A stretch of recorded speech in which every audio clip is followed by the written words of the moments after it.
Good morning everyone. मैं सुदर्शन कुमार आपका अपना चैनल SMITI जोन में फिर से एक बार आप लोगों का स्वागत करता हूं।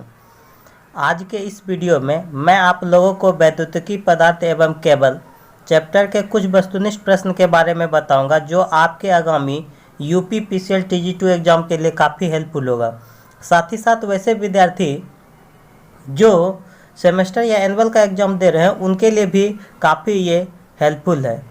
तो चलिए हम स्टार्ट करते हैं। इससे पहले हम 1 से लेकर 20 तक क्वेश्चन बता चुके हैं, 19 तक बता चुके हैं। आज चलिए हम क्वेश्चन नंबर 20 से स्टार्ट कर रहे हैं। देखिए 20 नंबर क्वेश्चन क्या कह रहा है। 20 नंबर क्वेश्चन में कह रहा है इलेक्ट्रीशियन शोल्डर में प्रयुक्त टीन और लेड का कंपोजिशन होता है। देखिए यहाँ इलेक्ट्रीशियन शोल्डर की बात की जा रही है कि इलेक्ट्रीशियन शोल्डर में टीन और लेड का कंपोजिशन कितना होता है, इसके बारे में पूछ रहा है। देखिए इलेक्ट्रीशियन शोल्डर की बात की जा रही है। इलेक्ट्रीशियन शोल्डर में लेड और टीन और लेड का कंपोजिशन कितना होता है, तो टीन का होता है 65% और लेड का होता है 35%। ये ऑप्शन नंबर आपका सी सही है। टीन होता है 65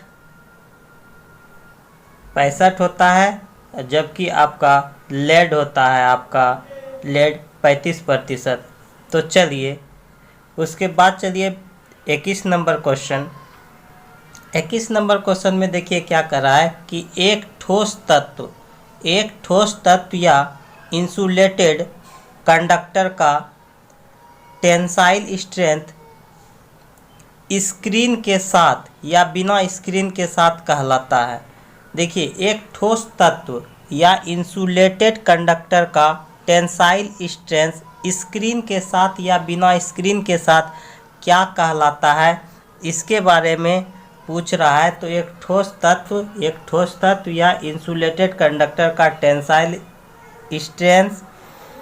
स्ट्रेस स्क्रीन के साथ या बिना स्क्रीन के कहलाता है, वो कहलाता है आपका तार, जो ऑप्शन नंबर डी सही है। चलिए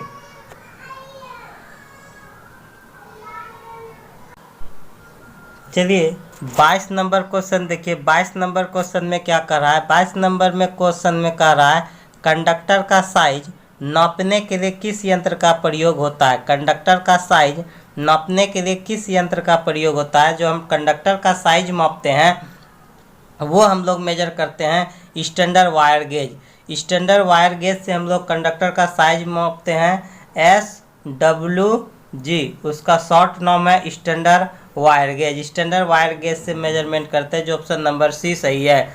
23 नंबर क्वेश्चन में देखिए क्या कर रहा है। 23 नंबर क्वेश्चन में कह रहा है तार स्थापन की धातु कंडक्ट प्रणाली में जहां टेढ़ा मेढ़ा दीवार प्रक्षेप हो, केबल को डैश उपयोग कर चलाया जाता है। कह रहा है तार स्थापन की धातु कंडक्ट प्रणाली में जहां टेढ़ा मेढ़ा दीवार प्रक्षेप हो, केबल को डैश उपयोग कर चलाया जाता है। केबल को क्या उपयोग कर चलाया जाता है, उसके बारे में आपको बताना है।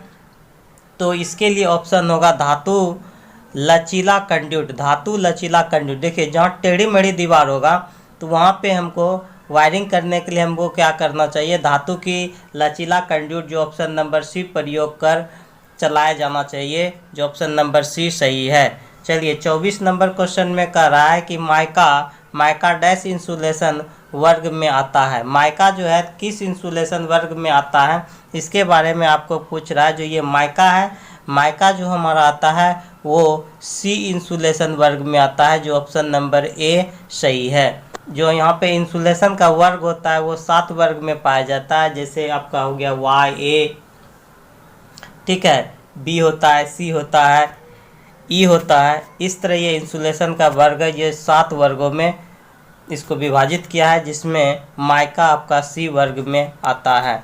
25 नंबर क्वेश्चन देखिए क्या कर रहा है। तारों के जोड़ की किस्म किस पर निर्भर करती है। तारों का जो जोड़ होगा वो किस पर निर्भर करता है, तो तारों की जोड़ एक तो हो गया उसकी मोटाई पर, तार या केबल की मोटाई पर, प्रयोजन है, दूसरी में है लंबाई, और डी में है ए और बी। देखिए तार का जो होता है, तार के जोड़ तार की जोड़ किस पर निर्भर करता है। तार का जो जोड़ होता है, जोड़ का किस्म, वो किस पे निर्भर कर रहा है। एक तो तार या केबल की मोटाई, कि आखिर मेरा वो केबल जो है कितना मोटा है, एक उस पर डिपेंड करता है। दूसरा करता है प्रयोजन पे, यानी कि ए ऑप्शन नंबर डी जो है, ए बी दोनों सही है, जो ऑप्शन नंबर डी आपका सही है।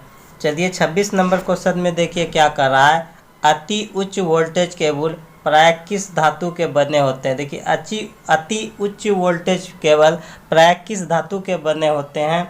अति उच्च वोल्टेज की बात की जा रही है। जहाँ अति उच्च वोल्टेज केबल की बात की जाए तो वो हम बनाते हैं तांबे की। अति उच्च वोल्टेज केबल प्राय तांबे का बनाया जाता है, जो ऑप्शन नंबर डी आपका सही है। चलिए 27 नंबर क्वेश्चन में कह रहा है कि निम्न में से किस कार्य के लिए जीआई तार का उपयोग किया जाता है। निम्न में से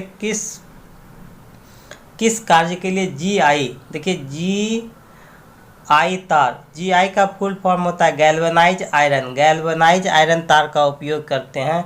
तो गैल्वेनाइज आयरन तार का उपयोग हम लोग करते हैं, गैल्वेनाइज आयरन तार का हम लोग जीआई तार का उपयोग करते हैं घरेलू वायरिंग में। देखिए किस कार्य के लिए जीआई तार का उपयोग करते हैं, तो जीआई तार का हम लोग करते हैं घरेलू वायरिंग में, जो ऑप्शन नंबर डी आपका सही है। 28 नंबर क्वेश्चन देखिए क्या कर रहा है। 7/20 केबल का अर्थ क्या होता है। ये जो 7/20 लिखा हुआ है, इसका अर्थ क्या होता है। 7/20 केबल का क्या अर्थ होता है, इसको समझिए। 7/20 का अर्थ क्या होता है।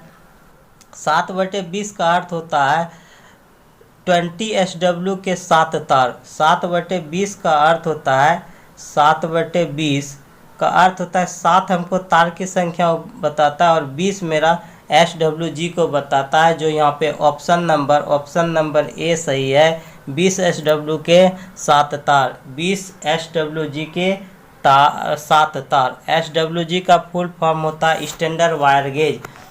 20 SWG के 7 तार। चलिए 29 नंबर को समझिए। 29 नंबर में कह रहा है कि केबल पीवीसी केबल के ऊपर थर्मोप्लास्टिक कंपाउंड का आवरण चढ़ाकर तैयार किया जाता है। देखिए केबल या पीवीसी केबल हो या पीवीसी केबल हो के ऊपर में कह रहा है थर्मोप्लास्टिक कंपाउंड का आवरण चढ़ाकर तैयार किया जाता है। इसका क्या हो सकता है। केबल या पीवीसी केबल के ऊपर थर्मोप्लास्टिक कंपाउंड का आवरण चढ़ाकर तैयार किया जाता है, तो कौन सा तैयार किया जाता है, इसके बारे में आपको लोगों को बताना है। तो वो होता है ट्रोपोडियोर केबल। वो ऐसा केबल है जो इसके ऊपर में हम लोग क्या करते हैं, थर्मोप्लास्टिक चढ़ाकर उपयोग करते हैं, तैयार करते हैं, जो ऑप्शन नंबर सी आपका सही है। केबल या पीवीसी केबल के ऊपर थर्मोप्लास्टिक कंपाउंड का आवरण चढ़ाकर तैयार किया जाता है, तो वैसे केबल का नाम है ट्रोपोडियोर केबल, जो ऑप्शन नंबर सी सही है। चलिए 29 के बाद 30 नंबर क्वेश्चन को समझिए। 30 नंबर क्वेश्चन में देखिए क्या कर रहा है। 30 नंबर क्वेश्चन में कह रहा है किसी केबल की धारा वहन क्षमता उसके डैश चालक की पर निर्भर करता है। कह रहा है किसी केबल की धारा वहन क्षमता उसके चालक के डैश पर निर्भर करता है। तो ये किस पे निर्भर करता है, किसी केबल की धारा वहन क्षमता बोल रहा है, उसके किस पे निर्भर करता है। तो इसके बारे में आपको बताना है कि किसी केबल की धारा वहन क्षमता पृष्ठच्छेदी क्षेत्र पर निर्भर करता है, यानी क्रॉस सेक्शन एरिया पर निर्भर करता है, जो ऑप्शन नंबर आपका सी सही है। चलिए 31 नंबर क्वेश्चन में देखिए। 31 नंबर क्वेश्चन में कह रहा है जब उपकरण में डबल इंसुलेशन जो कि पीवीसी या इंसुलेटेड बॉडी है, तो उसके किस प्रकार की आउटलेट सामग्री उपयुक्त है। कह रहा है जब उपकरण में डबल इंसुलेशन जो कि पीवीसी या इंसुलेटेड बॉडी है, तो उसमें किस प्रकार की आउटलेट सामग्री उपयुक्त है, ये आपको बताना है। तो इसके लिए हम लोग 3 पिन प्लग का उपयोग करते हैं, जो ऑप्शन नंबर सी है, जो ऑप्शन नंबर आपका सी है। 32 नंबर देखिए क्वेश्चन क्या कर रहा है। 32 नंबर क्वेश्चन कर रहा है कि उच्च वोल्टेज ग्रेड केबल की अधिकतम सहन सहनीय वोल्टेज कितनी होती है। उच्च वोल्टेज ग्रेड का पूछ रहा है। उच्च वोल्टेज ग्रेड केबल की अधिकतम सहनीय वोल्टेज कितना होता है। तो उच्च की बात कर रहा है। एक होता है लो, एक होता है हाई। उच्च की बात की जा रही है तो उच्च में होता है आपका, उच्च की अगर बात की जाए तो उच्च में होता है आपके लिए, उच्च की बात की जाए तो अधिकतम बोल रहा है। अधिकतम उच्च वोल्टेज के लिए, तो उच्च वोल्टेज के लिए एक होता है लो मीडियम, उसके बाद हाई तो होता है 22,000 वोल्टेज, 22,000 वोल्ट होता है, 22,000 वोल्ट, जो ऑप्शन नंबर सी सही है। ठीक है, अति उच्च वोल्टेज की बात पूछता तो 22,000 वोल्टेज से ऊपर हो जाता। ठीक है, चलिए 33 नंबर क्वेश्चन की ओर समझ लीजिए। 33 नंबर को क्वेश्चन में कह रहा है मध्यम वोल्टेज ग्रेड केबल की अधिकतम सहनीय वोल्टेज होती है। मध्यम की बात कर रहा है तो मध्यम में देखिए क्या होगा, मध्यम में आपका होगा 650। देखिए मध्यम में 650 होता है। अगर लो की बात की जाए तो 250 होता है, लेकिन यहाँ पे मेरा ऑप्शन नंबर सी सही, क्योंकि यहाँ मध्य वोल्टेज ग्रेड केबल की अधिकतम सहनीय वोल्टेज के बारे में पूछा गया है। मध्यम वोल्टेज ग्रेड केबल की अधिकतम सहनीय वोल्टेज के बारे में पूछा गया है, तो यहाँ पे होगा 650 वोल्ट। चलिए 34 नंबर क्वेश्चन को समझिए। कह रहा है रिले, कॉन्टैक्टर्स आदि में संयोजक बिंदु बनाने के लिए डैश का प्रयोग किया जाता है। देखिए रिले या कॉन्टैक्टर आदि में जो हम लोग कॉन्टैक्टिंग पॉइंट बनाते हैं वो किसका बनाते हैं, इसके बारे में पूछ रहा है। तो कोई भी रिले या कॉन्टैक्टर में हम जो संयोजक बिंदु बनाते हैं वो चांदी का बनाते हैं, जो ऑप्शन नंबर ए सही है। 35 नंबर क्वेश्चन को समझिए। 35 नंबर क्वेश्चन में कह रहा है कि जहाँ निम्न धारा परिपथ के लिए निर्धारित दूरी के भीतर जोड़ों को सरकाना है वह अत्यंत उपयुक्त जोड़ है। वह अत्यंत उपयुक्त जोड़ है, इसके बारे में बताना है। देखिए हम लोग यहाँ पे निम्न धारा की बात करते हैं। जहाँ निम्न धारा परिपथ के लिए निर्धारित दूरी के भीतर जोड़ों को सरकाना है तो वह अत्यंत उपयुक्त जोड़ डैश है। तो वह हम लोग जो जोड़ प्रयोग करते हैं वो एरियल जोड़ प्रयोग करते हैं। वो वहाँ पे हम लोग जो जोड़ प्रयोग करते हैं एरियल जोड़ प्रयोग करते हैं, जो ऑप्शन नंबर ए सही है। 36 नंबर क्वेश्चन को समझिए। 36 नंबर क्वेश्चन में देखिए क्या कह रहा है। 36 नंबर क्वेश्चन को समझिए। 36 नंबर देखिए क्वेश्चन में क्या कह रहा है। 36 नंबर क्वेश्चन में आपका कह रहा है एक तरफ क्या है, केबल का भाग है और दूसरे तरफ पदार्थ है। जो केबल का भाग है हम किसका बनाते हैं, एक तरफ पदार्थ है और एक तरफ केबल का भाग है। जैसे हम लोग कोर है तो कोर बनाने के लिए हम किस पदार्थ का उपयोग करते हैं, इसके बारे में आपको मिलान करना है, इसके बारे में देखना है। तो ये कोर जो होता है, कोर हम लोग जो भी बनाते हैं, कोर हम लोग बनाते हैं एल्युमिनियम का और तांबा का। यानी हम कोर दो तरह से बना सकते हैं, एक नंबर तांबा से भी बना सकते हैं और कोर हम लोग एल्युमिनियम से भी बना सकते हैं। ठीक है, 1 और 4 इसका सही है कोर का। फिर देखिए धात्विक कवच की बात की जा रही है। तो धात्विक कवच के रूप में हम लोग क्या करते हैं, धात्विक कवच के रूप में हम लोग किसका प्रयोग करते हैं, धात्विक कवच के रूप में हम लोग धात्विक कवच के रूप में हम लोग इस्पात तार का उपयोग करते हैं। तो इसका ऑप्शन नंबर होगा 3 नंबर। चलिए उसके बाद देखिए सुरक्षा कवच की बात की जा रही है। तो सुरक्षा कवच के रूप में हम लोग लेड या लेड मिश्र धातु का प्रयोग करते हैं। तो यहाँ जो कूट जो देख रहे हैं 1 नंबर ये सही है, जो ऑप्शन नंबर ए सही है। यानी कि 1 का 4 या 1, बी का 3 और सी का 2 करते हैं। चलिए 36 नंबर क्वेश्चन हो गया। अब 37 नंबर क्वेश्चन की ओर चलते हैं। 37 नंबर क्वेश्चन में देखिए क्या कर रहा है। 37 नंबर क्वेश्चन में कह रहा है, 37 नंबर क्वेश्चन को देखिए। 37 नंबर क्वेश्चन में कह रहा है कि ये 37 नंबर क्वेश्चन में कह रहा है चित्र में प्रदर्शित रिवेट जोड़ के लिए किस प्रकार के रिवेट का प्रयोग करते हैं। ये आपका रिवेट जोड़ के बारे में बता रहा है।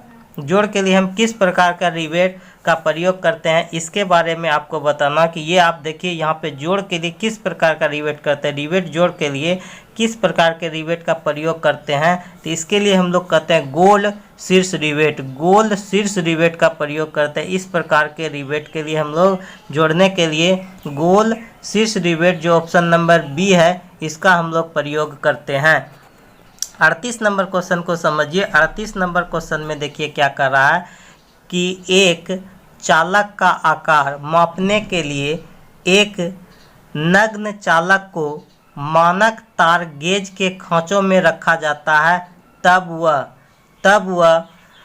वह क्या होना चाहिए, इसके बारे में बता रहा है कि एक चालक का आकार मापने के लिए एक नग्न चालक को मानक तार गेज के खांचों में रखा जाता है, तब वह क्या होता है कि नो ढीला नो कसा होना चाहिए, न ढीला नो कसा होना चाहिए, न ढीला भी होना चाहिए नो कसा होना चाहिए, यानी ऑप्शन नंबर सी। यानी कि एक चालक का आकार जब मापने के लिए एक नग्न चालक को हम क्या करते हैं, को मानक तार गेज के खांचों में रखा जाता है, तब वो क्या होना चाहिए, वो चालक जो नग्न चालक है वो ना तो ढीला हो ना कसा हो। ऑप्शन नंबर सी सही है। 39 नंबर क्वेश्चन को देखिए। 39 नंबर क्वेश्चन में देखिए क्या कर रहा है। 39 नंबर क्वेश्चन को समझिए। 39 नंबर क्वेश्चन में कह रहा है, 39 नंबर क्वेश्चन को देखिए। 39 नंबर क्वेश्चन में कह रहा है कि किस प्रकार अर्ध लैप जोड़ चित्र में प्रदर्शित है, किस प्रकार अर्ध लैप जोड़ चित्र में प्रदर्शित है, इसके बारे में बताना है। किस प्रकार अर्ध लैप जोड़ प्रदर्शित है, तो ये मेरा है क्रॉस लैप जोड़, देख रहे हैं ना, ये क्रॉस लैप जोड़ प्रदर्शित है। ये ऑप्शन नंबर बी सही है, जो क्रॉस लैप है ये क्रॉस लैप जोड़ प्रदर्शित है। 39। अब चलिए 39 के बाद जो है आपका 40 नंबर क्वेश्चन देखिए। 40 नंबर क्वेश्चन को देखने का प्रयास कीजिए। 40 नंबर क्वेश्चन में देखिए क्या कर रहा है। 40 नंबर क्वेश्चन में देखिए, 40 नंबर क्वेश्चन में आपको एक तरफ लग का नाम है और दूसरे तरफ लग का प्रकार है। एक वलय है, आपको मिलान करना है। 40 नंबर क्वेश्चन में मिलान करना है। देखिए वलय है, वलय का होता है रिंग, रिंग नुमा एक आपको यहाँ पे दिख रहा है, रिंग नुमा ऑप्शन नंबर बी में। फिर आयताकार की ओर चलिए।